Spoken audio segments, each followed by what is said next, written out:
Hi, folks. Welcome in. We'll get started in just a couple minutes here with Linda. Thanks for coming today.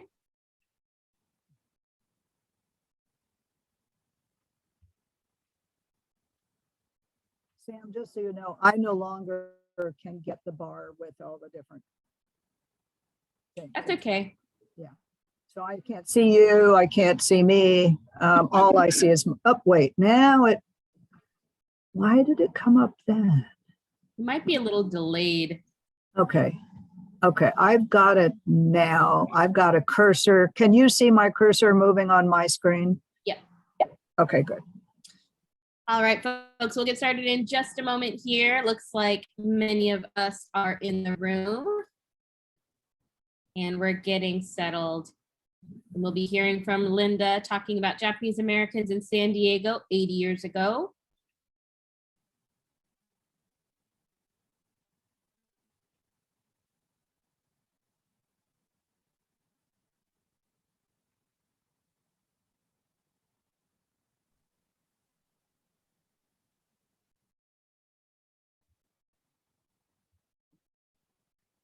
All right, looks like pretty much everybody was on time today. So our people are kind of trickling in still, but we'll go ahead and start.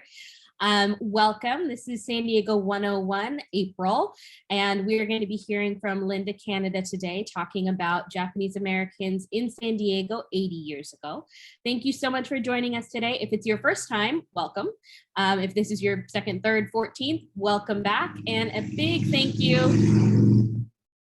you to our members and donors who make San Diego 101s possible every month. We're going to be with Linda for about an hour today, so we should have some time for Q&A at the end. So if you do have any questions that occur to you while she is speaking, feel free to use the Q&A function down at the bottom of your Zoom screen. If you want to say hello, you want to send a message or pop in a connection you're making to the past with Linda's images that she's sharing, please use the chat for that so we don't lose track of any questions. Q&A function for questions and the chat for anything else. We are going to get started right away, and I'm going to stop my video so we can focus on Linda, and take it away. Hi, everybody. Welcome. And we appreciate the repeat visitors to the site. Today, I'm going to be talking about Japanese Americans, and you may wonder, why is that? No, I'm not Japanese American, but I did serve as the archivist for the Japanese American Historical Society of San Diego for, I don't know, 10 years or so. And so I kind of gathered a lot of information, and many people in the community were very kind to share their stories and their materials. And so that is the basis for this talk today. And although we've been talking about 80 years ago, it's important that you know that the history of Japanese Americans in the United States goes back a lot longer than that. So let me see if I can get to my, whoops, slides are jumping around here.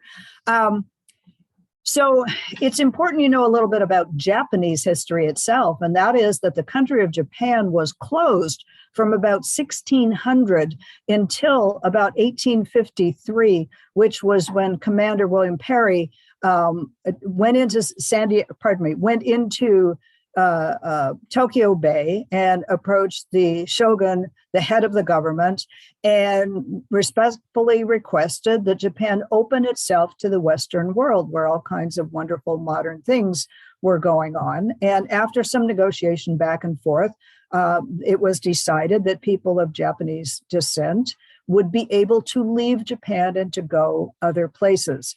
Now, why would you want to leave Japan? Well, it was mainly the young people who were interested in going, who wanted to see something different. But it was also something, the decision to travel was based upon the way that families were structured in Japan at that time. If you were the oldest son in a family, you received all the wealth of the family upon your father's death. And with that money and with that land and property, you were then obligated to care for the rest of your siblings all the way down the line to the last. So that's the male responsibility. The female responsibility, on the other hand, was to help the mother care for all the children who would follow. And mind you, Japanese families were quite large in this period. 7, 8 children were not unusual.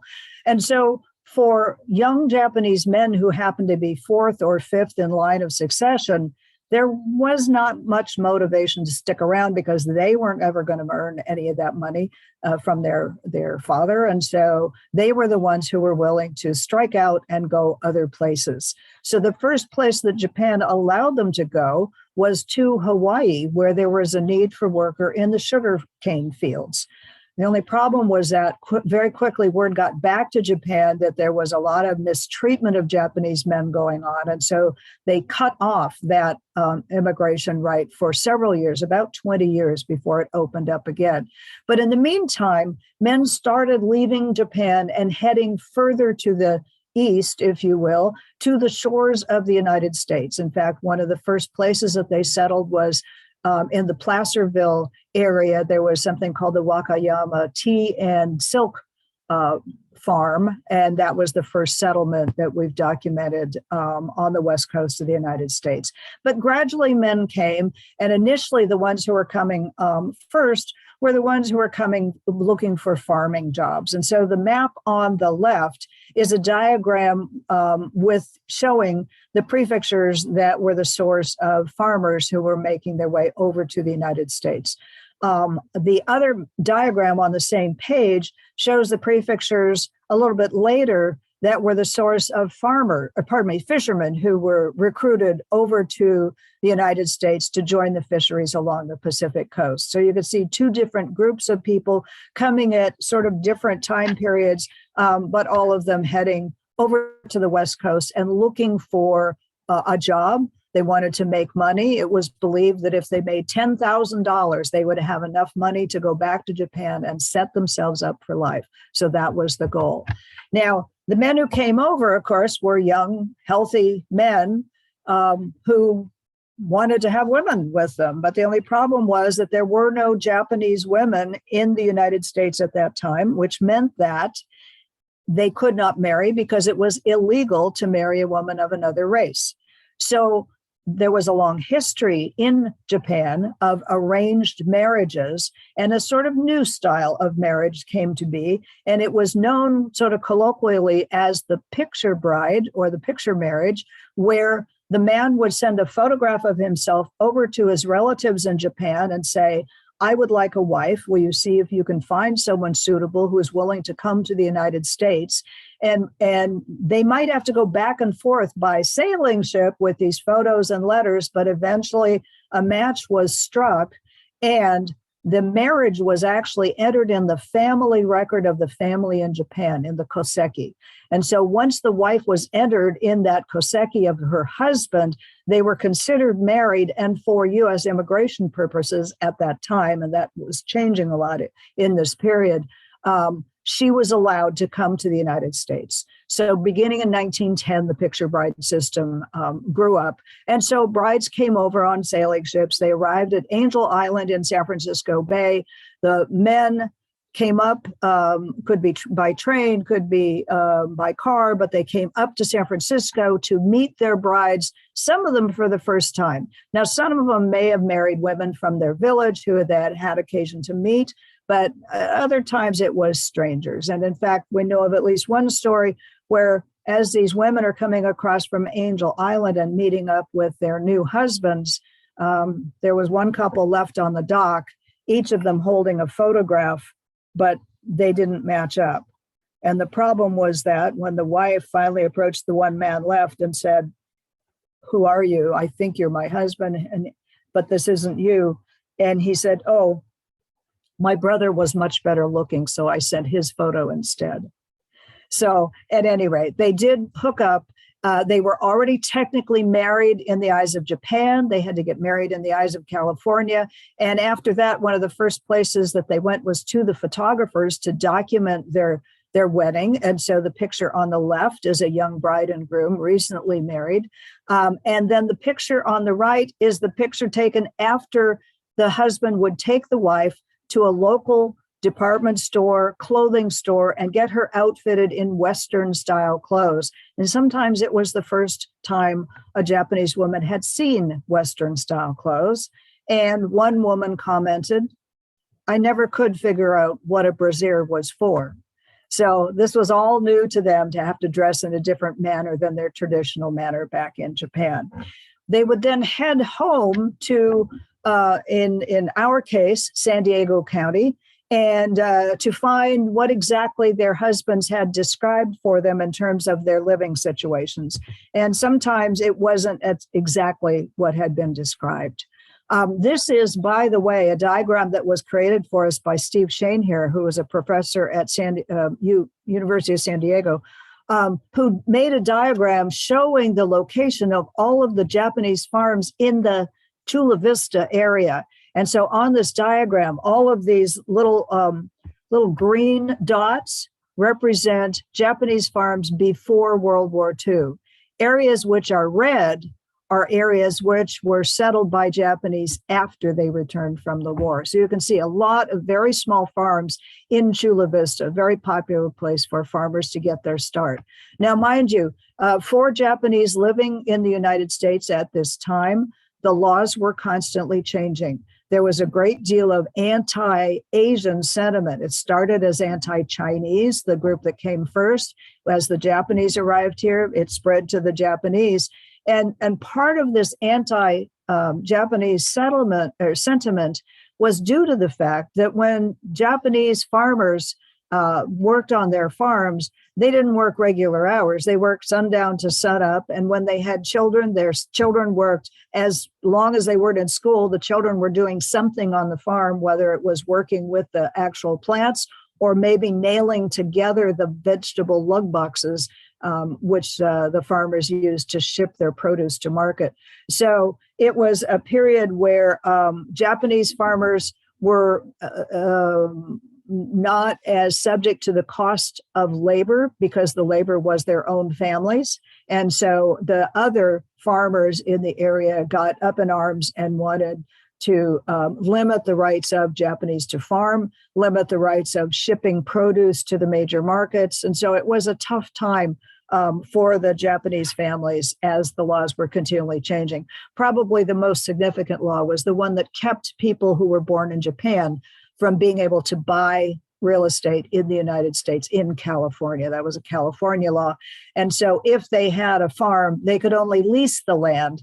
And if you were leasing the land, you had to make use of every inch of it in order to, to take care of the needs of your family. And the land often would wear out, and you would need to then, at the end of 3 years, find another piece of land that was suitably taken care of, that they could grow crops. Now, Japanese farmers innovated some of the techniques for farming in Chula Vista and other places around the county. What is shown here is a farming family who are standing in the middle of what's known as pole tomatoes. Tomatoes were initially grown, just seeds planted in the ground, and they spread out, and the vines went where they would, and sometimes the fruits were laying in the mud, and they rotted out before they could be picked. And so what the Japanese did was put poles in the ground and string wire between them, and then they would work the vines onto these wires, and so that would accelerate the growth. It would make sure that they had more viable tomatoes to send to market. And although other farmers in the neighborhoods quickly copied this, it was Japanese who were able to make the most profit from growing tomatoes in this way. So farming was one of the major places that Japanese found work. The other was in the fishing industry. Now, when Japanese first started fishing in San Diego Bay, they were in rowboats and they were fishing solely for the bait fish. But as they became more proficient, they were able to be hired on other boats where they again made major innovations to the way that fishing was done. And you can see the results of one of those, two of those innovations here. If you take a look, you can see that these are bamboo poles. There are no reels on them. They simply are fitted with a length of line that is deemed to be suitable for the size of the fish that they were seeking to catch. And on the end of that line would be a single hook, and that hook had none of the barbs on the back that a typical fishing hook of that time would have had. That was because what these two men would do working together, their hooks were joined, the lines were joined here to a single line going down to a single hook. When the fish was on the hook, they would count 1, 2, 3, roll back with the fishing poles and flip the fish back onto the deck of the boat, where there were workers who were then getting the hook off, because the fish would slide easily off the hook. The fish would go off the hook, and the men would flip that hook back into the ocean.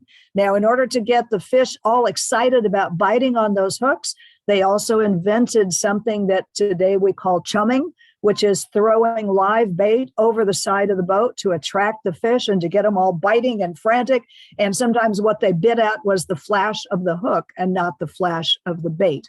And so all these innovations made Japanese fishermen very successful when compared to their Italian, Portuguese, and other immigrants who had come to San Diego with knowledge about fishing.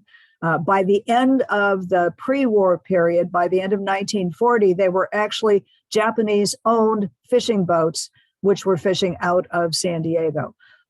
When they were out fishing, there was an observer up on the top of the boat who was scanning for the fish, for the tuna, and that person would try to estimate the size of the fish in the school that was swarming around. And so they would let the fishermen know, you need a two-pole hookup, or maybe a 3-pole hookup if it was a much bigger fish. So that's how the Japanese were very successful at fishing. Now, the canneries wanted to have the fishermen always on call, and so they provided housing of a couple of different types. This one was known as the fish camp, and it was built on stilts on San Diego Bay. So the fishermen could be very close to their boats, and they could be close to the canneries, because their wives were at home in these individual fishing shacks caring for the children. When the cannery whistle blew, most of the women were working in the canneries, and so they would then head to the canneries to process the fish as the boats were coming in, where the older people would then watch out for the children who were left behind in that period between when the fishermen, the dads, got home and when the wives, the cannery workers, left. So fishing and farming, very important pre-war industries. Another industry or location that was somewhat popular for Japanese in this era was going over to Coronado. We know that there were Japanese who worked on the construction of the Hotel del Coronado, and after that they stuck around and they served as gardeners, carpenters, workers at the hotel itself, and their wives often did laundry and ironing for naval officers at the naval base on Coronado. So historically, there was a group of Japanese families who lived over there who took the ferries across the bay to go shopping in the Gaslamp Quarter, which was the Japanese shopping district, and to go to the Christian church Orthoboros Temple, which was over on the San Diego side of the bay. If you're interested in learning more about the Japanese over on Coronado, there is an exhibit that's up at the Coronado Historical Association. And Sam has put the link to that in what follows this talk so that you can look it up. I think it's there through mid-May, so you may want to go over and learn more about Japanese in Coronado. Speaking of the Gaslamp Quarter, there were a lot of Japanese-owned businesses, and this is a diagram which we created in order to show the locations of Japanese businesses in the Gaslamp Quarter. Just so you get your markers down here, this is Island Avenue, and this is Fifth Avenue. So you can see this is really the heart of the pre-war Japanese area in the downtown area. Everything that was green in color was a Japanese-owned or operated business before World War II. After World War II, are the ones that have a little bit of red or are all red. So you can see this community of people of Japanese descent who were very present in the downtown area was pretty much wiped out by the internment, which was required, where they had to leave the area. But it was a thriving area before that time. This is one of the better known businesses that people were aware of down on Market Street. This was the Sun Cafe. This picture was taken in early 1941. Now, the Obayashi family had been operating this cafe. Here's the dad right in the middle next to the police officer. Obayashi's had operated it since the 1920s. It was wildly popular. One of the reasons it was popular is that you notice there are mixed races in the seats here. This was a place that did not have restrictive covenants on the land, and so they could open it up to everybody to come in and have lunch or a dinner in this cafe. So this was the grand reopening after they'd done the remodeling. It was only good for about another less than a year before the family was required to leave this property and to go into one of the incarceration camps.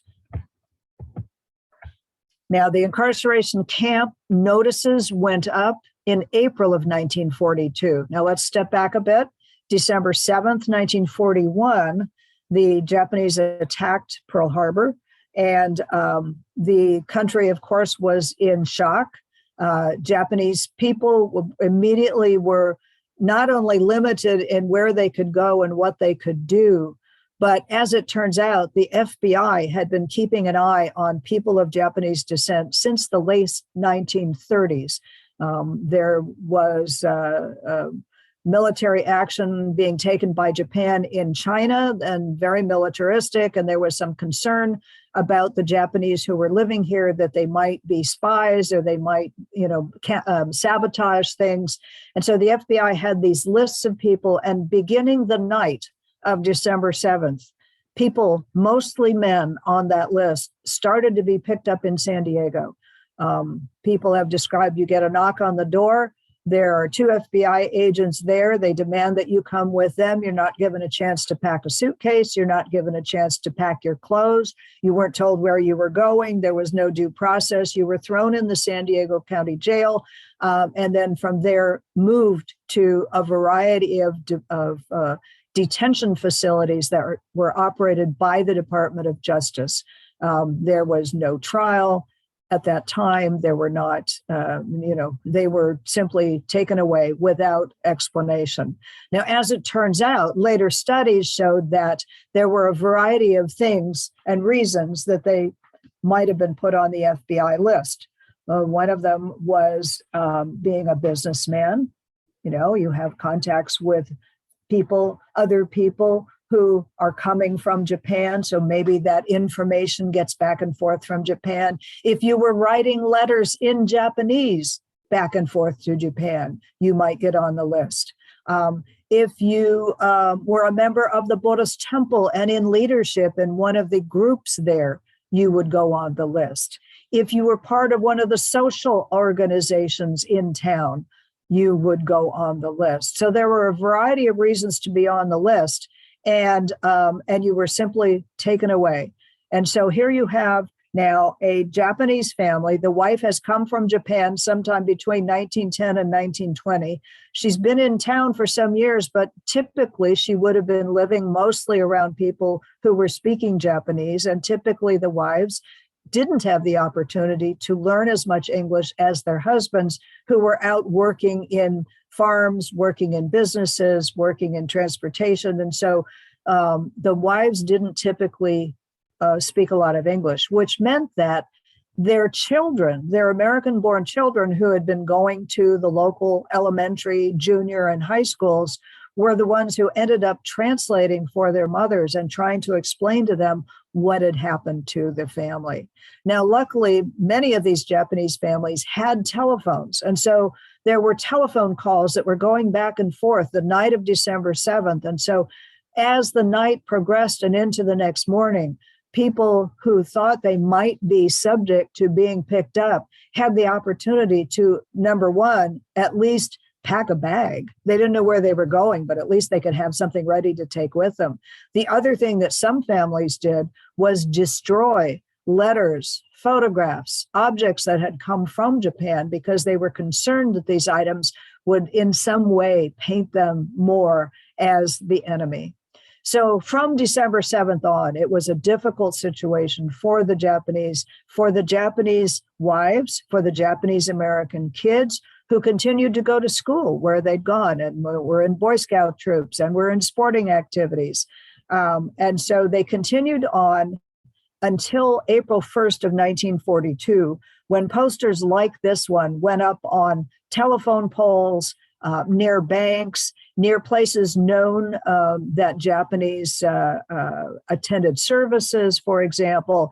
And what they said was that you had to be ready in 1 week's time to go to the train station in San Diego and to be ready to leave. They didn't tell you where you were going. Again, they didn't tell you what the weather was. What in the world was all this about? Well, what had happened was, as soon as the bombing of Pearl Harbor happened, Franklin Delano Roosevelt, who had avoided getting into the war in Germany and with the Italians, immediately declared war on Japan. So now we're part of the war, and we have these Japanese people living all along the west coast of the United States, all the way from Seattle down to the Mexican border. And so it was the Army who stepped up, and in particular, a General DeWitt, who stepped up and demanded of Roosevelt that he put control of the security and the basically spying on the Japanese and controlling where they lived in the hands of the Army. And Roosevelt really didn't have any better place for that control to go. And so he agreed that the Army could take over control of the responsibility for people of Japanese descent who were living on the West Coast. And mind you, this didn't apply to Japanese living in other places around the country. There was a good-sized Japanese community, for example, in Chicago. There was another good-sized community outside of Denver, Colorado. Those people were not subject to the same kinds of rules and the restriction and the removal to the incarceration camps that the people along the West Coast were. It was the big concern that Japan would attack on the West Coast like they had in Pearl Harbor in Hawaii. And so it was that concern that made the West Coast people particularly vulnerable to what the Army had in mind. And what did the Army have in mind? Well, they were going to establish a series of incarceration camps in the sort of center of the country where people wouldn't otherwise want to live, where there wasn't a high population, where there was people of Japanese descent, but would be well separated from the rest of the country. And so there were these series of camps which were set up. And let's see when my next slide comes up here. Here we go. These are the locations of the camps around the country. The one that most people from San Diego was sent to was this one at Poston, Arizona, which was scheduled to be one of the largest. So you notice they moved the Japanese away from the entire West Coast and moved them into areas in groups. There were some special deals that were cut, just so you know. Here in Roar, Arkansas, and in Jerome, Arkansas, there were what were known as the piney swamps. These were areas which were not good for farming because of the river swamps and alligators and trees. And so in Arkansas, the Army was able to make a deal that the state would allow Japanese to be sent there, provided that the Japanese laborers were used to help to clear the swamps. So that was one special deal that was cut. The other that was cut was with Poston, Arizona, and the Gila River, Arizona.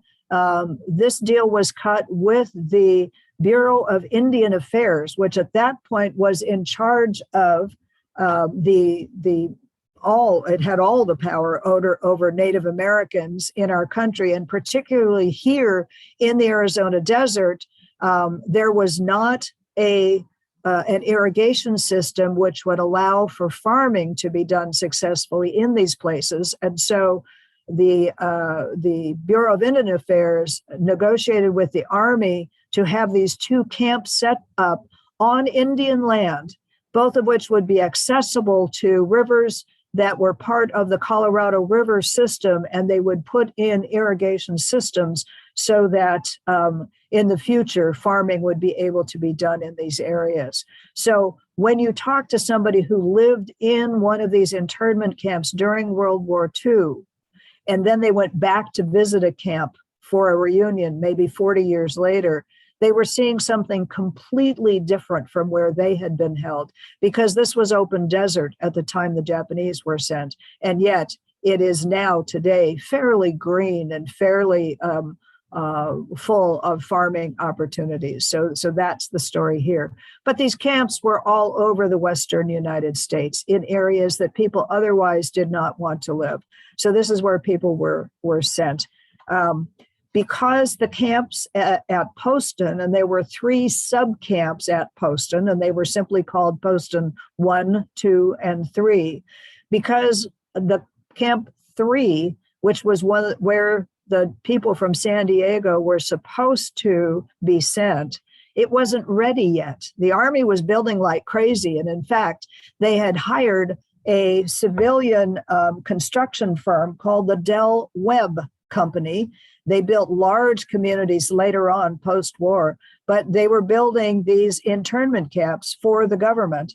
And the Del Webb Company started with Camp 1, and then Camp 2, and then Camp 3. So the people who were destined to go to Camps 1 and 2 were able to go directly from their homes to the places where they were incarcerated for the remainder of the war.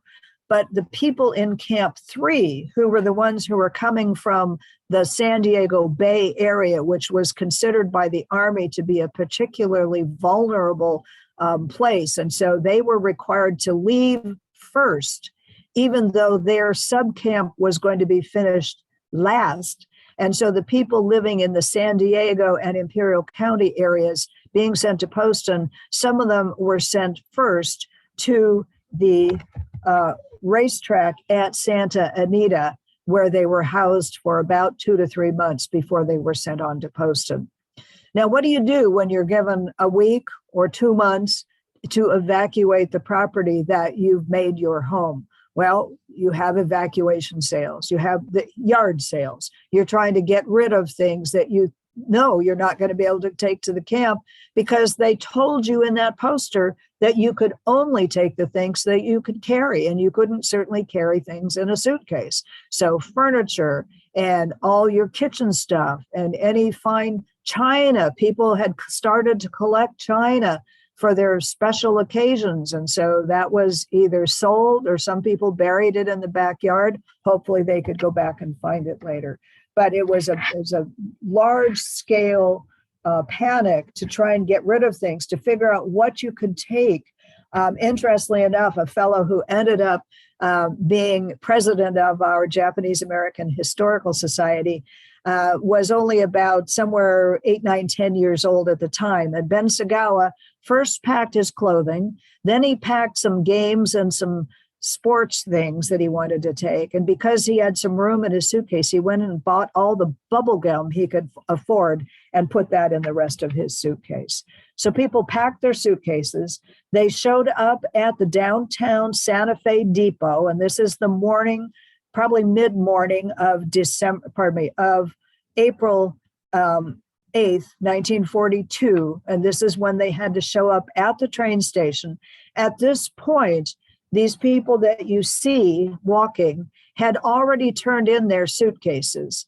You don't see them carrying suitcases, you just see them carrying their hand luggage. When they first showed up at the train station, they went to a check-in point where they were given 2 paper tags, both bearing the same number. One paper tag they were supposed to write their name on, and it went on their person. They had to attach it to their coats.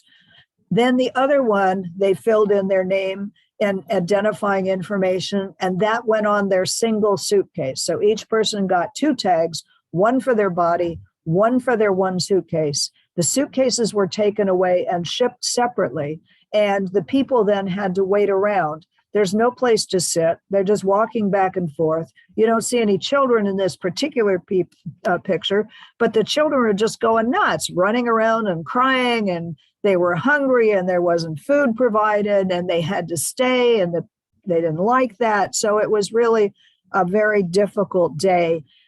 They were supposed to report at noon. The trains didn't leave until after dark. So it was a very, very long day. And where they finally ended up was first at the train yard, the railroad yard in Los Angeles, until they waited for the sun to come up. And then they were loaded onto buses and they were taken here to the Santa Anita racetrack, where some people were assigned to the former horse stalls. So the government had done the best it could to clean these stalls. But let me tell you, as a former horsewoman, you never get the stink out of a horse stall. So the manure and the urine were there to stay, and that's where the people had to live for this period of time. The government had to build some additional barrack space because there were not enough horse stalls to accommodate all of the people who were held during this temporary time at Santa Anita. Eventually, they got word that they were going to be moving again. They were told to pack everything up again, went through the same process.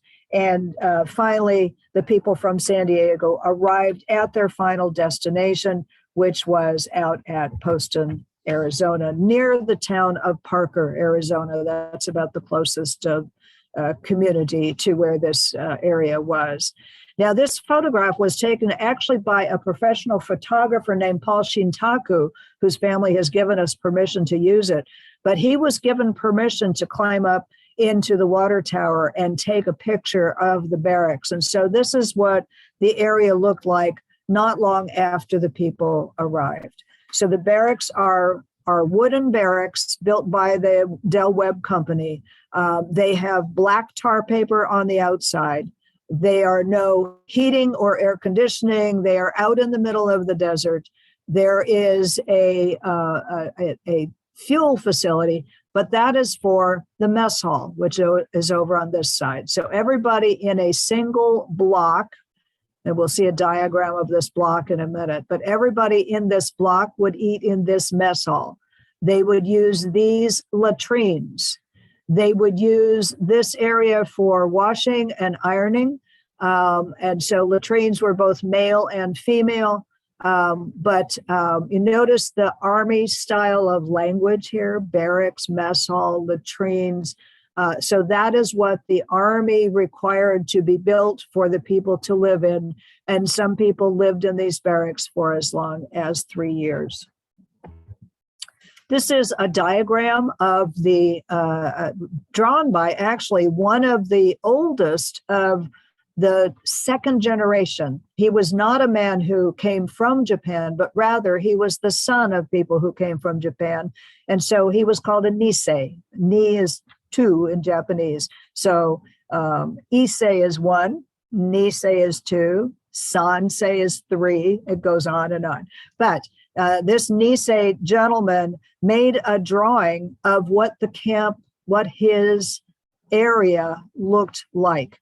And so this is his drawing of his barracks, which was roughly 20 feet wide and about 100 feet long, and had room for 5 or 6 families. The family size, if you had 6 or more in your family, then you got a second place next to the first one. So, for example, you might get A and B together if you had more than 6 in your family. When they first arrived here, the barracks had just barely been completed. There were no internal dividing walls. So you and the family next to you, if you were lucky enough to have a blanket or a shower curtain or some sheets that you had packed, you would hang that up so you would create a little bit of privacy between you and the next family over, who might be complete strangers to you. So they move into these barracks and they get settled. It is approximately August when the people from San Diego arrive here, 120 degrees, strong desert winds, lots of sandstorms. These barracks were made of raw pine timber. It had not been aged as we age pine today, so that as the dry desert heat got to it and the wood shrunk in the heat, the knots in the pines would fall out, leaving holes. And that meant that scorpions, spiders, lizards, snakes could come up from the sand underneath and crawl into the barracks. So very quickly, something that you really wanted to get your hands on, if you were living here and you had a friend in the kitchen, was the metal tops for the cans of food that was coming in, because then they would hammer those over the openings where the spiders and the snakes came in the floors of their barracks. Something else to notice about these barracks, notice this funny wood structure. They actually had a double roof. Because there was no air conditioning or air coolers at that time, the double roof was believed to be a way that the rays of the sun could be deflected to try to keep the interiors of housing spaces as cool as possible. Now, the problem with having a double roof with open space underneath is that when the strong desert winds came through, often these roofs were just ripped off the top and went sailing away. And of course, what people did was run right after them and start hacking apart the roof and saving the wood, because one of the few things that people had to keep themselves occupied was working on arts and crafts. And so this wood could be used for a variety of purposes. They were allowed to go out and walk in the desert, even though there were wire fences around the camp. There was no place for them to go. They were more than 20 miles from the nearest town with no sources of water. So you could attempt to escape, but you would probably die trying. And so it was not unusual for the inmates of the Poston 3 camp, at least, to be allowed to walk out to the Colorado River, where they would swim, or sometimes the men would make fishing poles and fish. So it was some kind of recreation that they had. Now, speaking of recreation, there were a number of things for the people to do, a number of activities, and the activities were often organized by groups like these. This is one of the barracks at Poston. We know that because of the double roof, the black tar paper on the outside. And this is a group of Nisei. So these are all American citizens being held in this camp. And they kind of came together both for social activities for themselves, but also many of them had been through high school and some of them were even in college. And so they had some organizational skills, and they started to look at their younger brothers and sisters and realize that these kids were going to go stir crazy if they didn't have something to do. And so it was the Nisei youth who put together baseball, basketball, there was kendo, there was judo. They invited the Girl Scouts and the Boy Scouts to come into the camps and have clubs. So there were a number of recreational activities that the Nisei youth were able to put together. For example, women's softball was wildly popular. Notice that there's a male coach, probably somebody who played baseball or softball when he was in school, but then he could be the coach of this women's team. There were women's and men's teams. They didn't play each other, but the men's teams, the baseball team, got so good that they were invited to go out to Phoenix, Arizona, and to play one of the championship teams over in Phoenix. So occasionally people did have the opportunity to leave the camps. There was a real attempt to make life as usual as possible. For example, some of the young women who were taking their favorite things to camp took their dance records. And so other people took a record player. So there were things like dances, and hence they had something called the pigskin ball. And this was the cover of a dance card at one of the balls. Now, later in the war, the Japanese were wreaking havoc, as were the European troops, Axis troops. And so more U.S. Army members were needed. And so where the young Nisei, who on Pearl Harbor and after were at attempting to join the U.S. military and refused admission to the U.S. military, being told that they were enemy aliens, ineligible for citizenship. But by 1942-43, the U.S. Army needed more men, and they actually instituted a draft. And so now young Japanese American males are being both drafted and volunteering to go into the U.S. Army. So this is a photograph taken by the Torrio family. Look at the look on the mother's face. That just breaks my heart to see. This is a Japanese-born woman and her Japanese-born husband, and their young man who is now going to fight for the American armed forces and be put in harm's way. This is young Bert Tanaka, who actually earned a silver, the silver medal for his work in Germany and in France. He was the brother of two doctors in town here, but he was the war hero. And so Bert Tanaka is very well known in our Japanese American community. Now, some people by the end of 1944 were trying to leave the camps. And if you had a sponsor and you had a place to live, you could go to someplace like Chicago, where there were industries that desperately needed workers. This young woman is a Hashiguchi family member, and she went to work in the candy factories in the Chicago area. By the way, by the end of World War II, Chicago was so heavily populated by Japanese that even today it has the second largest Japanese American community in the United States, second only to the San Francisco Bay Area. So lots of people did go to the Midwest to work in the aircraft factories, in the car manufacturing, in refineries, and in candy making. Now, by late 1944, people were starting to be able to come back to San Diego, but the problem was the war industries and the military were still here, and housing was in very short supply. This war housing project, Frontier Homes, was built over on Midway Drive near where that round sports arena building is. And so that was a place where Japanese Americans, if they had had a family member who fought for the United States, were qualified to get housing. But the problem was they were not always welcomed there by the other people in the frontier housing. As it turned out, eventually they were accepted there. And so we have many young Nisei who were teenagers who went to high school at Point Loma High School because they lived at frontier housing. As time progressed, this is 1969, and you see Japanese and Japanese Americans participating in the same kind of things that my mother did, like bowling leagues and golf tournaments. So it was being accepted into a community.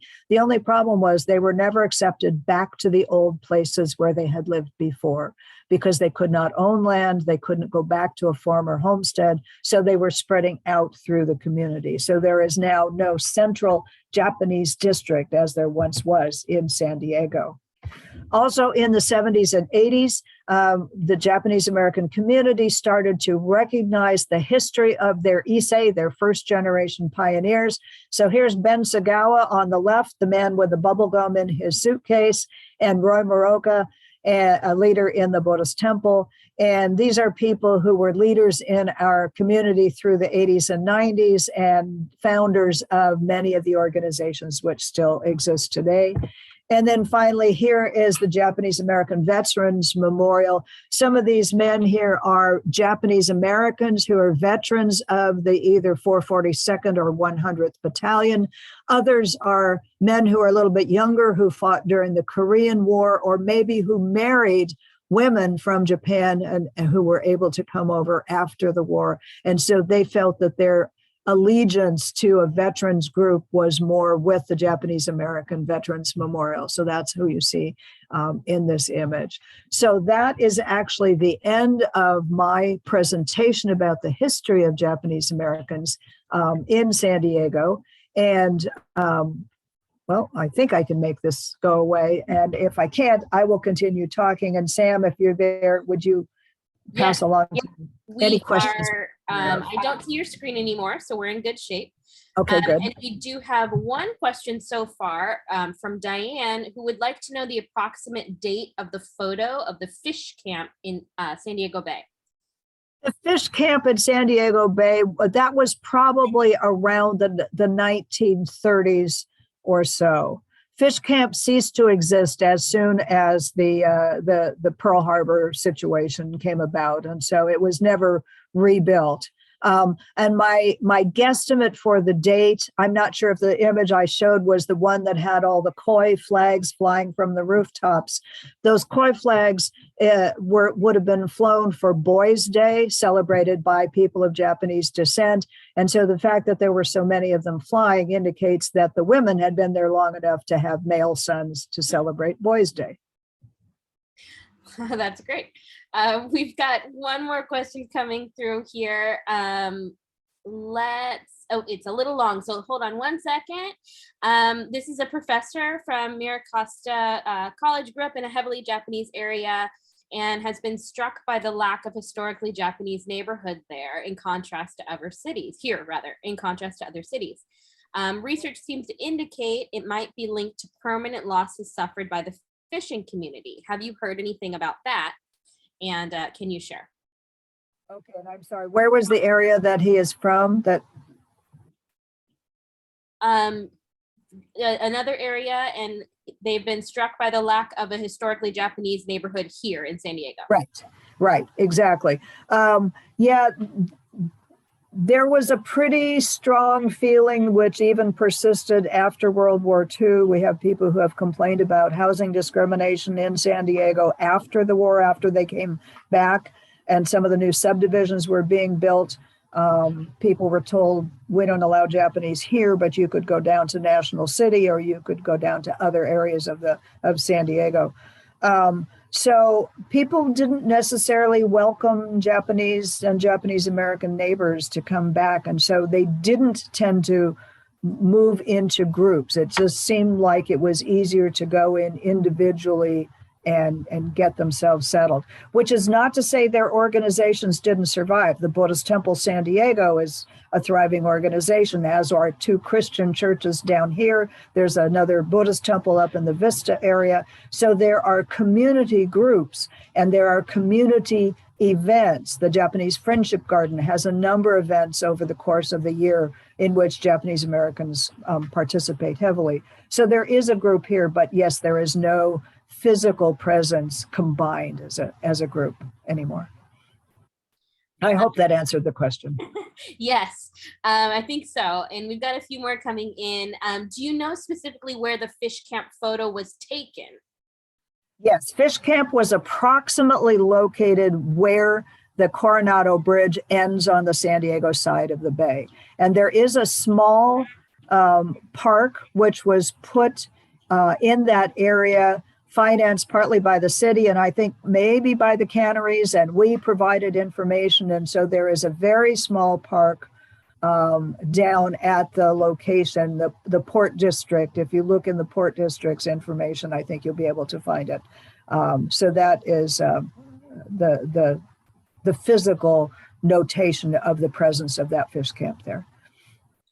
And now that wasn't the only fish camp, by the way. We had other fish camps in town. The one that I showed you the photo of was the only one built over the water.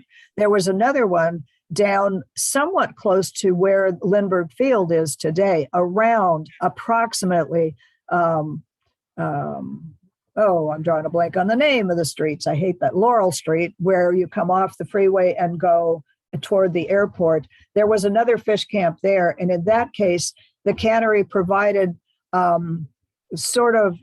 look kind of like trailers, but kind of very square trailers. In fact, not very dissimilar to what their barracks in Poston eventually looked like, but they were smaller and more one family oriented as opposed to multiple family orientation. A couple of comments in here about Clara Breed. If you want to make a mention, a lot of folks know a little bit about that story. So are asking about her involvement or whether you might mention it. Yes, I'd be happy to talk about Clara Breed. She was the children's librarian at the downtown public library when many of our Japanese American youth were young. And because a lot of them lived in the downtown area where the Gaslamp Quarter is today, and there were so many businesses down there, and the school that they went to was walking distance. The school was walking distance, and then the library was walking distance on their way home. They could take another route and go by the library. And she was always very welcoming to them and encouraged them to check out books. She was a Quaker. She had a very liberal view toward people and wanted everybody to get an education. And so when the attack on Pearl Harbor came, she immediately started calling up people, making sure they were okay. Could she help? And when they had to go to the train station on April the 8th of 1942, she showed up with self-addressed stamped postcards and gave them to the children that were her patrons in the library and said, please be in contact with me. Let me know what you need. And so these children did. And so there has been a book written, several books written about her, but the first one, and the one in which we took part, is called Dear Miss Breed. And it has copies of some of the letters of San Diego children who wrote to her talking about what it was like to live in camp, sometimes asking for favors. And the hand-drawn diagram that I showed of the barracks with the mess hall and the various facilities was drawn by her friend Tets Hirosaki, and Tets is the one who sent that drawing to Clara Breed to illustrate for her what the camp looked like. Thank you. Susie would like to see if you can talk a little bit about the movement to recognize contributions of Japanese American farmers. She found a plaque in Chula Vista on the corner of Broadway and, yeah, you're nodding, and wanted to know if you can talk about that a little bit. Yes, and the plaque is there for a reason that you might not suspect. When Japanese families, Japanese-born mom and dad, had children, they often required their children to attend a Japanese language school. And so for the kids who were close to the Buddhist temple, there was Japanese language school that they could go to after their school days if they were within walking distance. But sometimes the kids had to go to school on the weekends if there wasn't a language school nearby. There had been a Japanese language school down along the bayfront of Chula Vista. And that Japanese language school existed for many years before World War II. After World War II, with part of the improvement of the bay and ROAR aircraft went in there. And so that land was taken over, and action was taken by people in the Japanese American community to want to commemorate that the fact that there were Japanese farmers in Chula Vista, that there'd been a Japanese language school in Chula Vista. And so that plaque was put into the place when they were putting in the new trolley lines down in Chula Vista. That's when that plaque was installed where it was. It does not represent the place where the language school was, but it represents that there was a language school, an acknowledgement that Japanese people had lived and contributed to Chula Vista and its history. Thank you. I think we've got time for maybe one or two more, and I did see one in the chat, so I don't want to lose that one. Where did you say was the large concentration of Japanese Americans in the Midwest? And Chicago. And were there any mixed feelings about Japanese Americans fighting in the war against what would have been their ancestors, or maybe even in some cases, family? Well, within families, I'm sure that there were some feelings between the mom and dad who were Japanese and the kids but among the children themselves, for the most part, the males wanted to go serve in the U.S. military. They were very aware that this was the land of their birth, this was the land of their education, and even though their government at that point was treating them fairly horribly, they wanted to go and be part of the U.S. Army. Now, there was a small group of people who, when that draft happened in 1943, got pretty angry because as a part of the draft and being able to go into the Army, Japanese Americans had to sign a loyalty oath. And that loyalty oath contained questions which some part of the Nisei, the Japanese American, American-born community of males, found very irritating and angering and unnecessary. So the requirement was that they sign this loyalty oath or they could not go into the US military.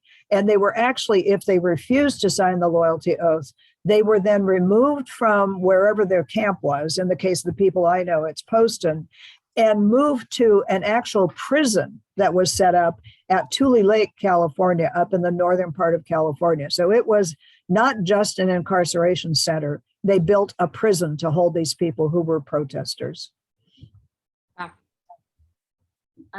Looks like we have to wrap up, but if you do have additional questions or if yours didn't get answered today, please do feel free to email us. I'm dropping some links and some email addresses into the chat now that you can access as you need. We've got our events page for future events just like this one. We've got our volunteering and education and programs email address too, if you've got any questions that we didn't get to today or that you think of later.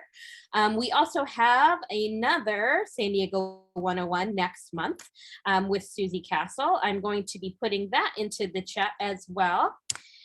We will be seeing you next month, May 10th at 12 p.m. Same place. You can use that link to register, and we will that will also be available on the San Diego History Center events page too. So you can check it out online or click on it, save it now, and we'll see you later.